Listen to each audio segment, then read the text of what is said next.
శుభకార్యాలకు పూజార్ల కోసం వెతుకుతున్నారా? పూజారీస్.com లో అతి తక్కువ ధరలకే పూజార్లను ముందే బుక్ చేసుకోండి. వెంటనే కాల్ చేయండి.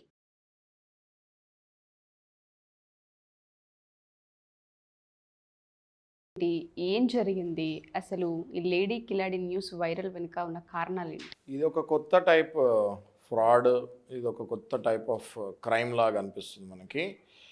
ఇంతకుముందు హనీ ట్రాప్ ఇవి మనం విన్నాము. అవును. ఫోన్ చేసి మాట్లాడుతాం అమ్మాయిలు, లేదా ఫేస్బుక్ కానీ ఇన్స్టాగ్రామ్ కానీ సోషల్ మీడియా ద్వారా కానీ ట్రాప్ చేసేవాళ్ళు అబ్బాయిల్ని. ఇది ఏకంగా డైరెక్ట్గా సిగ్నల్స్ దగ్గర లిఫ్ట్ అడుగుతాము, లేదా రోడ్డు మీద ఖాళీ రోడ్ల మీద వెళ్ళే వాహనాలని లిఫ్ట్ అడుగుతాము. ఓకే, ఇలా అడిగి ఆ కారులో ఎక్కుతాము.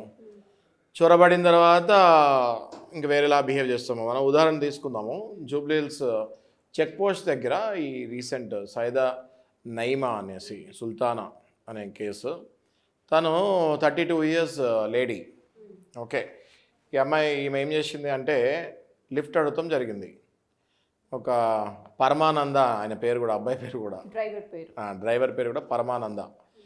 ఆయన కారులో వెళ్తున్నాడు, ఈ లిఫ్ట్ అడగటం జరిగింది. ఈ పరమానంద పడి లిఫ్ట్ ఇచ్చాడు. ఓకే, లిఫ్ట్ ఇస్తంతో అయిపోయేది. ఈ పరమానందకి తెలియని విషయం ఏంటి అంటే, ఈ అమ్మాయి లిఫ్ట్ ఎక్కిన తర్వాత ఆల్రెడీ ఒక స్కెచ్ గీసుకొని లిఫ్ట్ ఎక్కింది. లిఫ్ట్ ఎక్కిన వాళ్ళు బ్యాక్ సైడ్ ఎక్కాలి కదా, ఈ అమ్మాయి ఫ్రంట్ సైడ్ ఎక్కింది. పరమానంద ఆనందపడ్డాడు, లిఫ్ట్ ఇచ్చాడు.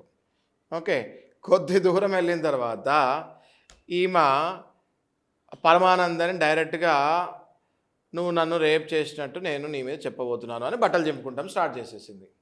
ఈ పరమానందయ్యకి అప్పుడు టెన్షన్ స్టార్ట్ అయింది. ఎందుకు ఇచ్చానయ్యా లిఫ్ట్ అని అప్పుడు ఆలోచిస్తే స్టార్ట్ చేశాడు. ఓకే, ఈ కేసు ఇది జూబ్లీ హిల్స్లో పోలీస్ స్టేషన్లో బుక్ అవుతాం జరిగింది.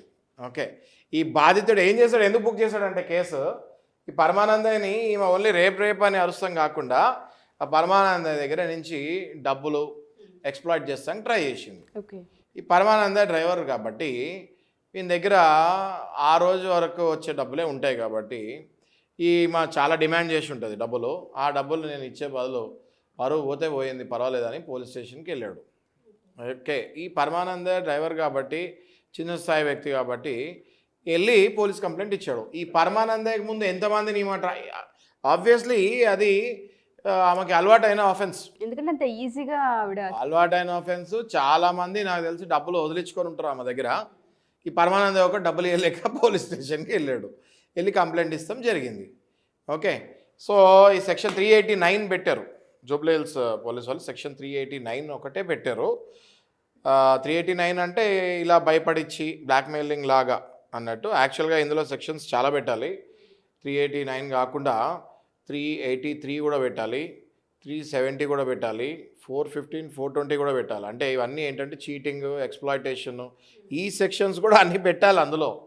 ఓకే, అది సుమోటోలాగా తీసుకొని దానికి సెక్షన్స్ ఇంకా పెంచాలి పోలీస్ వాళ్ళు కూడా, జూబ్లీ హిల్స్ పోలీస్ స్టేషన్ కూడా ఇంకా మరిన్ని సెక్షన్స్ పెట్టుంటే బాగుండేదని నా పర్సనల్ ఫీలింగ్ అది. ఈ కేసు మనం చాలా కామెడీగా మాట్లాడుతున్నాము, బట్ అసలు ఇటువంటివి ఇంకా ఎన్ని జరుగుతున్నాయో తెలీదు. అసలు ఎక్కడ అలర్ట్ అవ్వాలి అంటారు అసలు? ఎందుకంటే చాలా మంది భయపడి డబ్బులు ఇచ్చేస్తూ ఉంటారు. ఇదే అదునుగా తీసుకొని ఇంకొంతమందిని బెదిరించే అవకాశం ఉంటుంటుంది. ఇంకొంతమంది ఏ రకంగానైనా హెరాస్ చేయొచ్చు మనుషుల్ని. ఎగ్జాక్ట్లీ. ఇది మనము ఇప్పుడు సీరియస్గా తీసుకుంటే ఈ కేసు యాక్చువల్లీ ఈ పరమానంద వల్ల బయటపడటం జరిగింది. కానీ ఎవరైతే ఈ బిజినెస్ మ్యాన్స్ కానివ్వండి, లేకపోతే ఈ స్త్రీ వ్యామోహం ఉన్న వాళ్ళు కానివ్వండి, ట్రాప్లో చాలా గట్టి ట్రాప్లో పడతారు. ఈ కేసులో ఈమె ఇరుక్కుపోయింది. జనరల్గా ఈమెకి ఇది అలవాటైన ఆఫెన్స్. ఇది చాలామంది దగ్గర చాలా డబ్బులు ఆగేసి ఉంటుంది ఈమె. ఈ ఒక్క కేసు ఈ డ్రైవర్ అవటం వల్ల, ఎక్కువ డబ్బులు ఇచ్చుకోలేకపోవటం వల్ల ఈమెకి మిస్ఫైర్ అయింది ఈ కేసు. ఎవరికి? సైదా నయీమా సుల్తానాకి ఈ కేసు మిస్ఫైర్ అయింది. మిస్ఫైర్ కాకుండా ఎవరైనా కొంచెం డబ్బున్న వాళ్ళు కానీ, లేకపోతే upper middle class, hire middle class కానీ ఎవరైనా దొరుకుంటే ఆమెకి ఈ పరమానంద ప్లేస్లో క్షవరం చేసేది గ్యారంటీగా. ఆ తర్వాత లైఫ్ లాంగ్ బ్లాక్మెయిల్ కూడా చేసుకుంటూ పోయేది.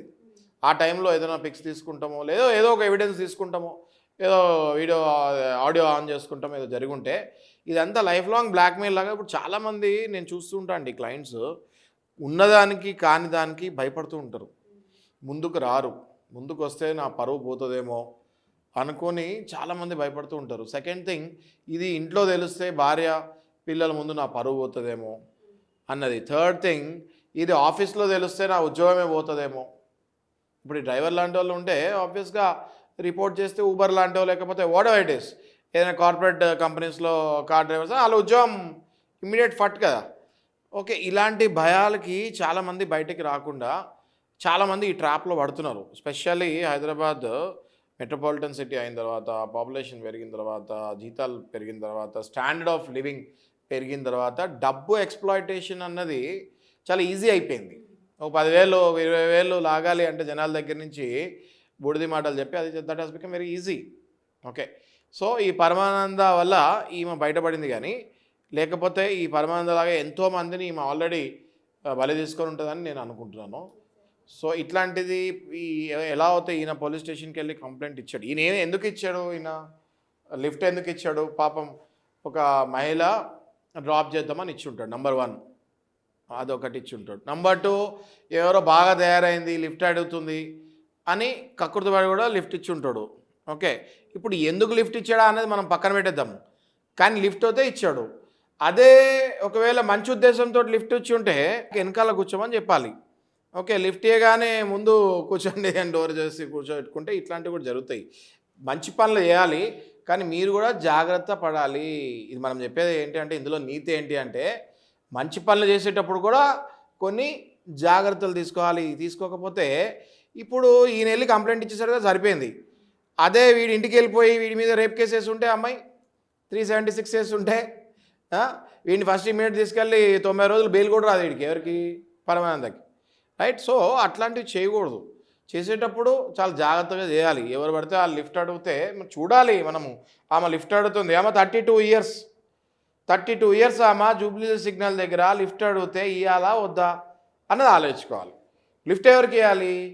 ఎవరైనా అక్కడ రోడ్డు మీద పడిపోయి హాస్పిటల్కి తొందరగా తీసుకెళ్ళాలి అంటే వాళ్ళకి లిఫ్ట్ ఇవ్వాలి. ఎవరైనా ముసలామా అర్జెంట్ పరిస్థితులు లిఫ్ట్ అడిగితే ఇవ్వాలి. ఈమె 32 ఇయర్స్ ఆమె ఇట్లా చేయబెడితే 100 ఆటోలు అవుతాయి. అక్కడ ఆటో ఎక్కొచ్చు కదా. లాజిక్, ఇట్లాంటి లాజిక్స్ అన్నీ కూడా చూసుకొని మంచి పనులు చేసేటప్పుడు కూడా రిస్క్ ఎక్కడి వరకు ఉందా లేదా అన్నది చూసుకొని జనాలు ముందుకెళ్ళాలి. ఇదే నీతి ఇందులో. సో జాగ్రత్తగా లిఫ్ట్ ఇవ్వమని క్లియర్గా అందరికీ అర్థమవుతుంది. Thank you sir, thank you so much. Thanks అమ్మా.